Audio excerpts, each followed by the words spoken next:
باتیں بتائیں، لیکن اپنی مرضی کے اپنے فائدے والے ترجمے بتائیں۔ پڑھے میں کہتا ہوں صرف ترجمے سے کبھی قرآن کو مت پڑھیے گا، آپ ہدایت کی طرف نہیں آئیں گی بلکہ گمراہی کی طرف چلی جائیں گی، کیونکہ صرف ترجمے سے اللہ تبارک و تعالی کا صحیح مقصود یا صحیح مقصد سمجھ میں آ جائے ایسا نہیں ہو سکتا۔ ترجمہ صرف آیات کا لفظ کا ترجمہ ہوتا ہے، اس میں مکمل تفسیر ذکر نہیں ہوتی۔ اس طرح یہ مفتی اکمل نے بتایا ابھی کہ قرآن کو آپ نے اگر پڑھنا ہے تو آپ صرف پڑھیں، اس کو اگر ترجمہ پڑھنا بھی ہے، اس میں اگر یہ ویڈیو میں وہ بتا رہے ہیں کہ اگر صرف ترجمہ پڑھنا بھی ہے تو تفسیر کے ساتھ پڑھیں، نہیں تو آپ گمراہ ہو جائیں گے۔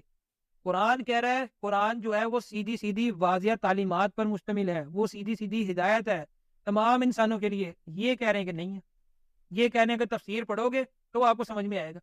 اب میں آپ کو آگے بھی آج بتاؤں گا، جب اللہ تعالیٰ نبی کریم صلی اللہ علیہ وسلم کو جو ہدایت کر رہے ہیں کہ تمہارا قرآن کو پڑھ لینا تمہارے لیے جو ہے وہ تم اس کو آرام آرام سے پڑھو، اس کو سمجھا دینا، یاد کرا دینا ہمارے ذمہ ہے۔ اے نبی صلی اللہ علیہ وآلہ وسلم، آپ قرآن